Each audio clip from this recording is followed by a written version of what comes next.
Hello and welcome to the study.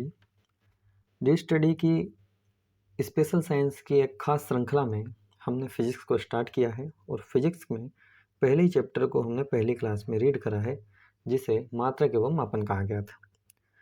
Physics की दूसरी class में हम आज पढ़ने वाले हैं मोशंस के बारे में। तो चलिए शुरू करेंगे। मोशंस क्या होते हैं या मोशंस क्या होता है? समय के साथ किसी वस्तु की स्थिति में जो परिवर्तन होता है उसे हम मोशन कहते हैं। समय के साथ किसी वस्तु की स्थिति में होने वाला परिवर्तन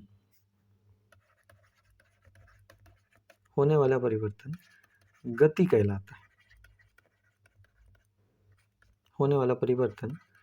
कहलाता है। यानी कि किसी भी वस्तु में उसकी समय के साथ साथ कुछ ना कुछ परिवर्तन हो रहा है स्थिति में, तो वह मोशन कहलाएगा।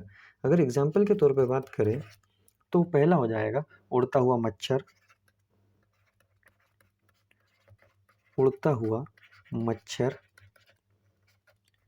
दूसरा हो जाएगा दौड़ता हुआ वाहन। तो ये दोनों ही अपने आप में अपनी स्थिति में होने वाले परिवर्तन को दिखाता है, जो समय के साथ एक स्थान पर नहीं रहते हैं।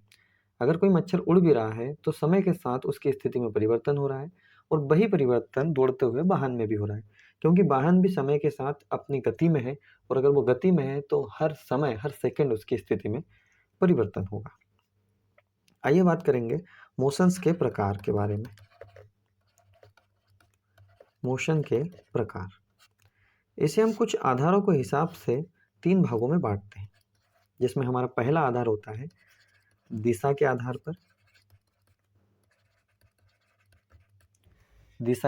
पर।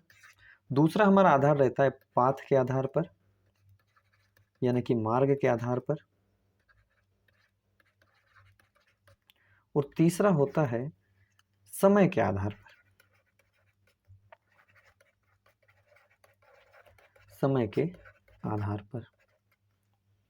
और समय के आधार पर अगर बात करें तो इसमें भी कई वेराइटीज हैं।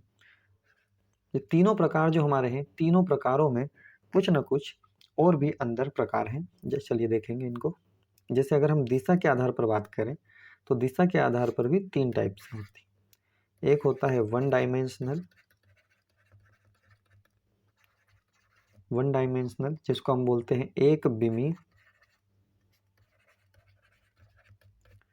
दूसरा होता है 2 डायमेंशनल, जिसको हम बोलते हैं द्विविमी। और तीसरा है 3 डायमेंशनल, या इसी को हम बोलते हैं 3D। ऐसे ही हम अगर पथ के आधार पर बात करें तो पथ के आधार पर भी 2 प्रकार की होती है। एक होती है रेखीय गति, अर्थात लीनियर मोशन,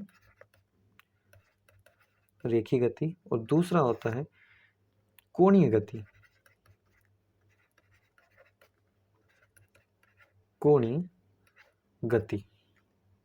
ठीक है। समय के आधार की बात करेंगे तो समय के आधार पर भी पहला हमारा प्रकार रहेगा पीरियडिक मोशन, यानी कि आवर्त गति।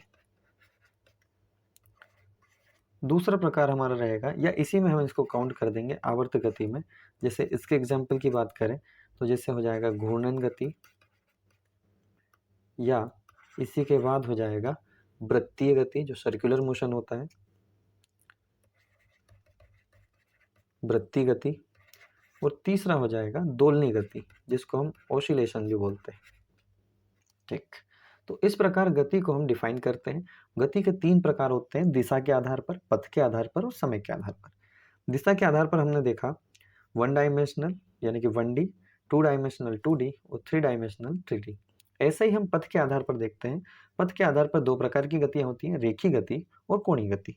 समय के आधार पर बात करें तो समय के आधार पर जैसे एक आवर्त गति है, और इसी के अंदर में घूर्णन गति, वृत्तीय गति और दोलनी गति भी होती है। हम हमारे गति के प्रकार को शुरू करेंगे वन डायमेंशनल के आधार पर, यानी कि जो दिशा के आधार पर गतियां हैं उसमें हम पहली गति पढ़ेंगे वन डायमेंशनल अर्थात 1D मोशन। हिंदी में इसे एक दिशी गति भी बोलेंगे, एक दिशी गति। किस प्रकार की गति होती है? तो इसको पढ़ने से पहले हमें एक्सिस देखने होंगे, अक्ष देखने होंगे, क्योंकि 1D 2D या 3D किसी भी गति की बात करें तो इसे एक एक्सिस के जरिए समझा जाएगा। जैसे हमने एक एक्सिस बनाया, हमारे पास कुछ ऐसा एक एक्सिस है,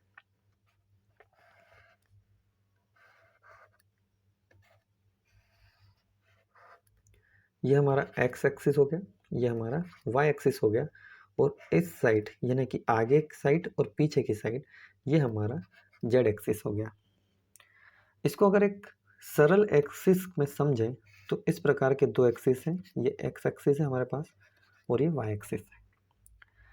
एक दिशी गति वो गति होती है जो एक्स, वाई या जेड तीनों में से किसी भी एक में अगर कोई गति कर रही है तो वह 1D गति होती है, किसी एक में गति। जैसे कोई वस्तु या व्यक्ति या जानवर या तो वो एक्स एक्सिस में आगे चला जाए या एक्स एक्सिस में पीछे चला जाए, इसको हम राइट और इसको हम लेफ्ट बोल देते हैं, या वही वस्तु ऊपर चली जाए या नीचे आ जाए या आगे चली जाए या पीछे आ जाए। तो इस प्रकार से एक ही प्रकार के पथ पर जो गति होगी उसे हम 1D गति बोलेंगे। ठीक, इसके एग्जाम्पल की बात करें तो पहला एग्जाम्पल हो जाएगा हमारा पिस्टन। पिस्टन की जो गति होती है वो 1D होती है। दूसरा एग्जाम्पल हो जाएगा हमारा सिलाई मशीन। सिलाई मशीन। और तीसरी गति हो जाएगी हमारी सड़क पर दौड़ती कार। सड़क पर कार। तो इस प्रकार की जो गतियां हैं वो 1 डायमेंशनल गतियां कहलाती हैं। ऐसे ही हम अगर 2D डायमेंशन या 2D मोशन की बात करें तो उन्हीं एक्सिस में से एक्स वाई, वाई जेड या जेड एक्स पर किसी वस्तु की गति है, किसी वस्तु की गति 2D गति है या 2D मोशन है। समझेंगे इसको। जैसे ये हमारे पास कोई एक्सिस है, इसे हमने एक्स एक्सिस बोला है, इसको वाई बोला है, और इसी को अगर हम एक सरफेस का आकार दे दें तो यहाँ से ये वाली जो गति रहेगी और ये वाली जो एक्सिस रहेगा ये हमारा जेड एक्सिस रहेगा।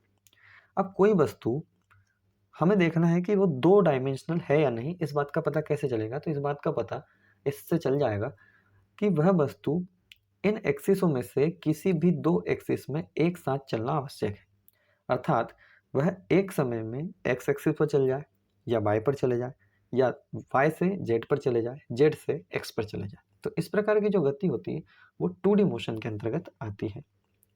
या इसको हम सरल भाषा में समझने के लिए एक ट्रिक जैसा बना लेंगे जिसे हम बोलते हैं जिग जैग मोशन। मतलब हर वह वस्तु जो जिगजैग में चलती है, टेढ़ी मेढ़ी चलती है, इस प्रकार की जो वस्तुएं रहेंगी उसमें 2D मोशंस रहेंगे। 2D motion. अगर इसके एग्जाम्पल की बात करें तो इसके एग्जाम्पल में पहला हो जाएगा सांप की गति। सांप की गति। सांप एक समय में एक्स एक्सिस पर या वाई पर, वाई या जेड पर भी चल सकता है। इस प्रकार से सांप की जो गति होगी वो 2D गति होगी। चींटियों की गति या चींटी की गति, वाहनों की गति, वाहनों की गति। तो ये जो एग्जाम्पल है ये किसी भी सरफेस के लिए है। ये एग्जाम्पल सरफेस के लिए अर्थात पृथ्वी के धरातल पर है। वहीं अगर हम आकाश की बात करें तो आकाश में भी कुछ गतियां ऐसी होती हैं जो 2D गति होती हैं। जैसे आकाश में होने वाली 2D गतियां, तो यहाँ पर आकाश के एग्जाम्पल हो जाएंगे जैसे क्रिकेट बॉल, क्रिकेट बॉल, इसको समझेंगे जैसे ये सरफेस है, यहाँ से किसी खिलाड़ी ने बैट से गेंद को शॉट किया और यह ऊपर चली गई। तो ऊपर चली गई तो हमें पता है कि ये जो एक्सिस बना था वाई एक्सिस, इस पर गति हुई है। दूसरी तरफ यहाँ से जो एक्स एक्सिस है, यहाँ से जो गति हुई है, इस प्रकार से ये वस्तु यहाँ पर आई है, ये जो बॉल है यहाँ पर आई है। इसका मतलब ये हुआ कि बॉल ने हमारा वाई एक्सिस तो तय किया ही है, साथ में एक्स एक्सिस भी तय किया है। इसका मतलब है कि क्रिकेट बॉल ने दो एक्सिस को तय किया, इसलिए यहाँ पर क्रिकेट बॉल की जो गति होगी वो 2D गति होगी, 2D मोशन होगी। दूसरा एग्जाम्पल जैसे भाला, भाला भी सेम एज इट इज रहेगा। तीसरा किसी भी प्रकार की घूर्णन गति, घूर्णन गति। तो ये हमारे आकाश में 2D गतियों के एग्जाम्पल रहेंगे। और भी कुछ एग्जाम्पल है, जैसे यूनिवर्सली एग्जाम की बात करें तो सूर्य के चारों ओर घूमते हुए जो ग्रहों की गति है वो 2D गति है। जैसे माना ये सन है और ये कोई भी प्लेनेट है, प्लेनेट ये इसके चारों ओर अगर चक्कर लगा रहा है इस प्रकार से, तो इस प्लेनेट में जो गति होगी वो 2D गति होगी। अच्छा, प्लेनेट में 3D गति भी हो सकती थी, लेकिन एक नियम ये कहता है कि जब भी 2D गति होगी तो उसमें किसी न किसी का नियंत्रण जरूर रहेगा, और अगर कोई 3D गति है तो उस पर किसी प्रकार का कोई नियंत्रण नहीं रहेगा, इसका मतलब वो फ्री रहेगी। बात अगर प्लेनेट की करें तो प्लेनेट सूर्य का चक्कर लगा रहा है, और प्लेनेट अगर सूर्य का चक्कर लगा रहा है इसका मतलब ये है कि सूर्य के ग्रेविटेशनल फोर्स ने उस प्लेनेट को वहां पर टिकाए रखा है। अगर सूर्य का ग्रेविटेशनल फोर्स इस पर अप्लाई नहीं होता तो यह जो प्लेनेट है सूर्य के चक्कर नहीं लगा रहा होता। इससे एक बात समझ में ये आई है कि जो प्लेनेट है, इस प्लेनेट पर सूर्य काम कर रहा है, और हमारा रूल क्या कहता है, रूल ये कहता है कि किसी भी वस्तु पर, किसी भी एक वस्तु पर दूसरे का नियंत्रण हो, दूसरे का नियंत्रण हो तो वह 2D गति होती, 2D गति होती। इसका मतलब ये है कि इस प्लेनेट पर सूर्य के ग्रेविटेशनल फोर्स ने कंट्रोल करके रखा है, या यूं कहें कि सूर्य ने डायरेक्ट या इनडायरेक्टली तौर पर उस प्लेनेट पर नियंत्रण करके रखा है। उस हिसाब से सूर्य के चारों ओर चक्कर लगाने वाले जितने भी ग्रह हैं, सभी ग्रहों में, सभी प्लेनेट्स में किस प्रकार के मोशन हो जाएंगे, 2D मोशन हो जाएंगे, 2D मोशन हो जाएंगे। ऐसे ही अगर हम दूसरे एग्जाम्पल में बात करें, किसी एटॉम में, दूसरा एग्जाम्पल आया हमारे पास एटॉम या परमाणु, एटम या परमाणु।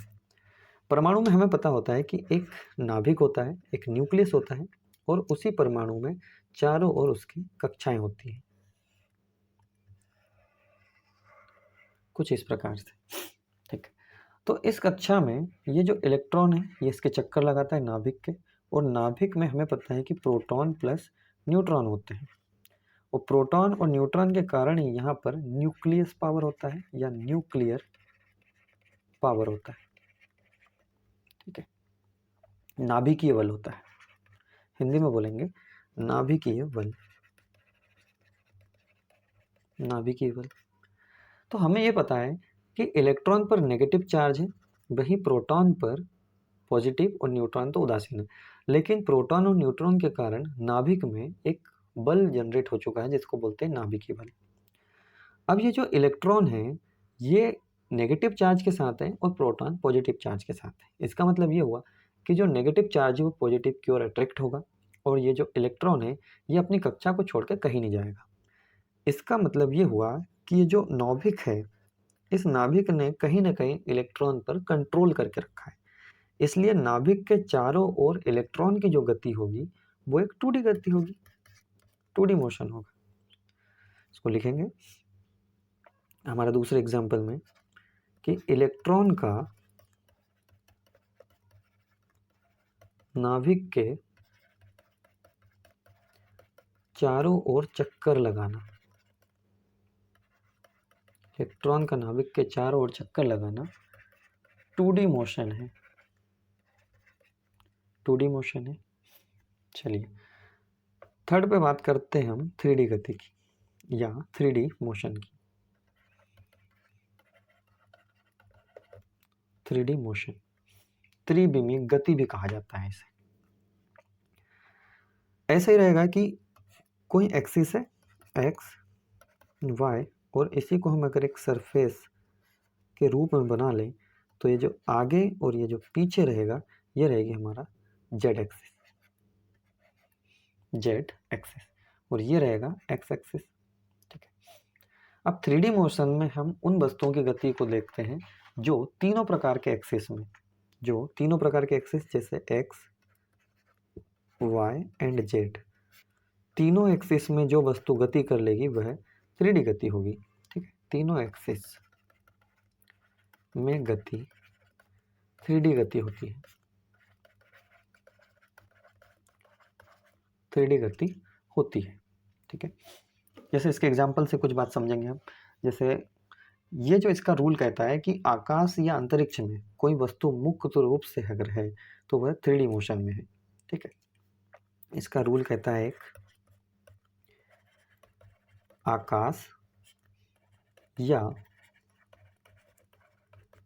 या अंतरिक्ष में कोई वस्तु फ्रीली है, कोई वस्तु फ्रीली है इसका मतलब ये है कि कोई वस्तु मुक्त अवस्था में है, मुक्त अवस्था में है तो उसमें 3D गति होगी। ठीक है, एग्जाम्पल के तौर पर समझेंगे। जैसे पहला एग्जाम्पल हो जाएगा पानी में मछली की गति, पानी में मछली की गति। ठीक है, इसको समझेंगे। जैसे मान लीजिए कि ये कोई हमारे पास कंटेनर है, ये कंटेनर है और इस कंटेनर में पानी भरा हुआ है। ठीक है, इस कंटेनर में पानी भरा हुआ है और पानी इस कंटेनर में एक फिश भी है, एक मछली है। हमें पता है कि मछली आगे भी जा सकती है और पीछे भी जा सकती है, यानी कि राइट और लेफ्ट जा सकती है। इसका मतलब ये हुआ कि मछली ने एक्स एक्सिस की शर्तों को कंप्लीट किया। यही मछली ऊपर भी जा सकती है और नीचे भी आ सकती है। इसका मतलब ये हुआ कि इसने वाई एक्सिस की शर्तों को कंप्लीट किया। ठीक है, हमें पता है कि मछली अपने लेफ्ट हैंड में और अपने ही राइट हैंड पे भी आ सकती है। इसका मतलब ये हुआ कि मछली ने जेड एक्सिस की कंडीशन को फॉलो भी किया। ठीक है, इस सबसे पता चलता है कि मछली तीनों एक्सिस पर गति कर सकती है, इसलिए पानी में मछली की जो गति होगी वो एक 3D गति होगी।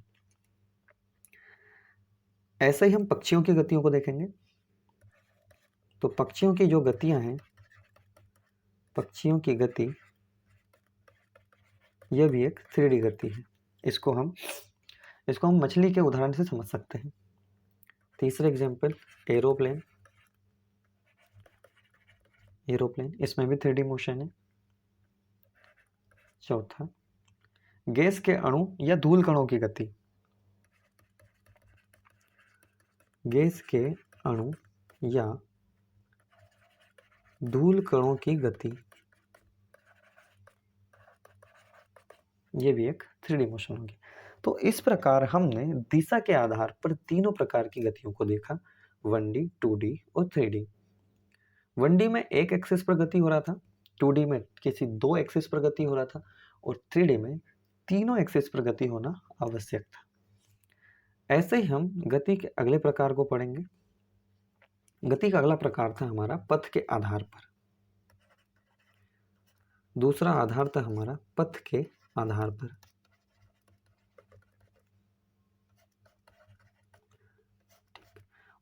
पथ के आधार पर दो प्रकार की गतियां हैं,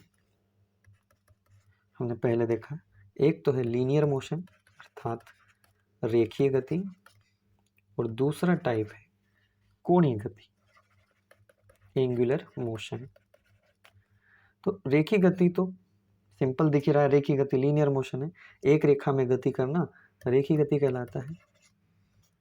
एक रेखा या एक लाइन में गति रेखीय गति कहलाता है। वहीं अगर बात करें कोणीय गति की तो इसमें कोई भी वस्तु एक एंगल के साथ घूमती है। इसके अगर टाइप्स की बात करें तो ये दो टाइप में आती है। एक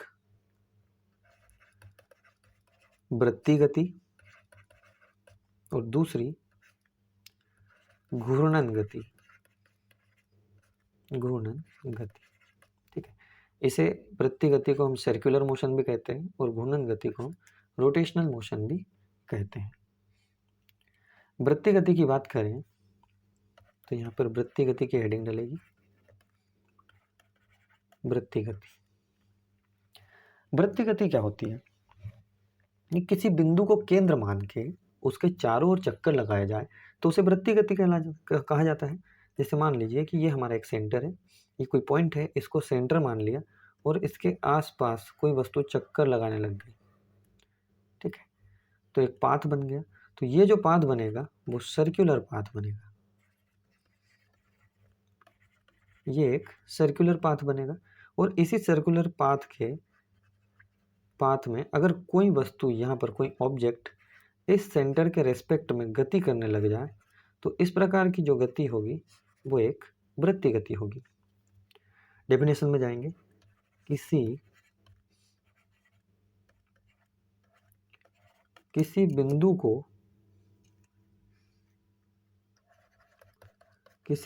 को केंद्र मानकर उसके चारों ओर की गति वृत्तीय गति कहलाती है, ठीक है। अगर इसके एग्जाम्पल में जाएं, तो सूर्य के चारों ओर कोई ग्रह अगर घूम रहा है तो उसमें वृत्तीय गति है। सूर्य के चारों ओर ग्रह की गति एक वृत्तीय गति है। यही अगर हम बात करें घूर्णन गति की,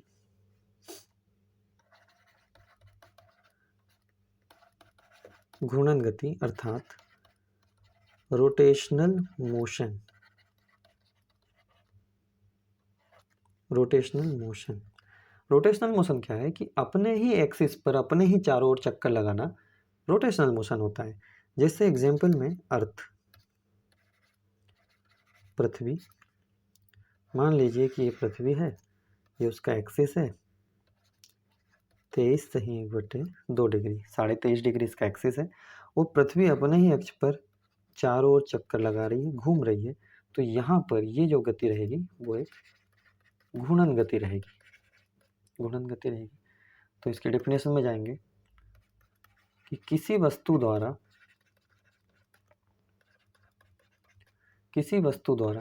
अपने अक्ष पर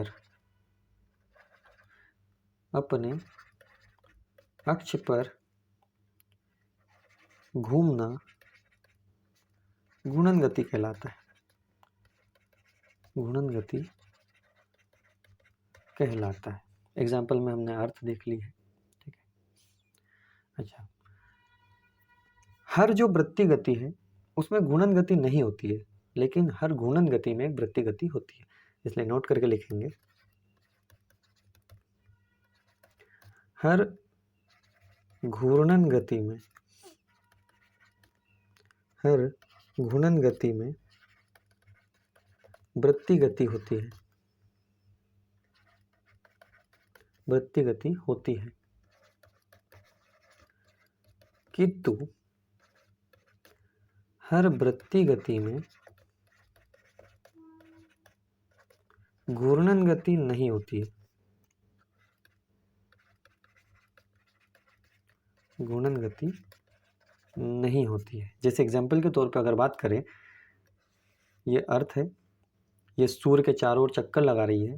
जैसे मान लीजिए ये अर्थ है, या इसको सन मान लीजिए, ये बड़ा बन गया है, इसको सन मान लीजिए, इसको अर्थ मान लीजिए।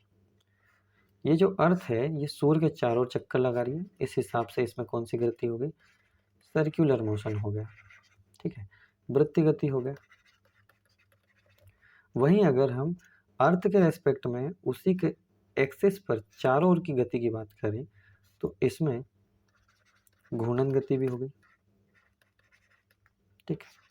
तो इस एग्जाम्पल में तो हमें दोनों गति पता चल गई, लेकिन एक ही ऐसा एग्जाम्पल जिसमें दोनों प्रकार की गतियां हों, तो हम देखेंगे अर्थ का अपने अक्ष पर घूमना।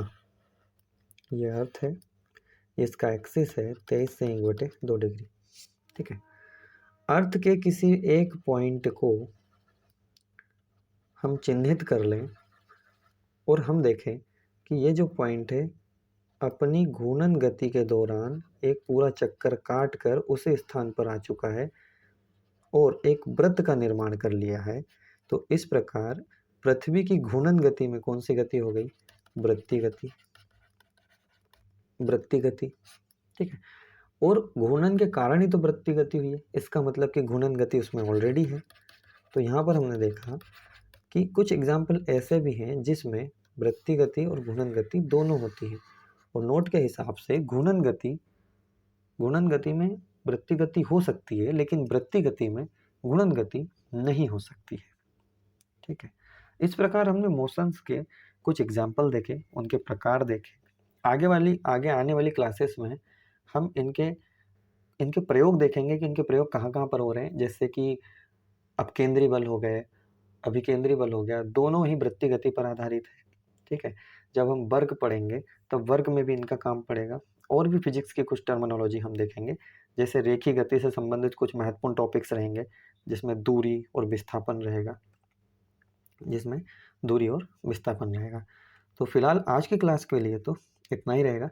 आगे की जो क्लास है हमारी वो रेखीय गति पर आधारित महत्वपूर्ण टॉपिक्स रहेंगे। महत्वपूर्ण टॉपिक्स ऑन लीनियर मोशन अर्थात रेखीय गति। इस सीरीज को जरूर देखिएगा। ये जो सीरीज चल रही है ये भारत में होने वाले सभी वनडे एग्जाम्स के लिए यूजफुल है। जैसे वर्तमान में एमपी पटवारी, एसएससी, रेलवेज और भी सभी वनडे एग्जाम्स के लिए यह यूजफुल है, वनडे एग्जाम्स के लिए। तो फिलहाल थैंक यू गाइस, धन्यवाद।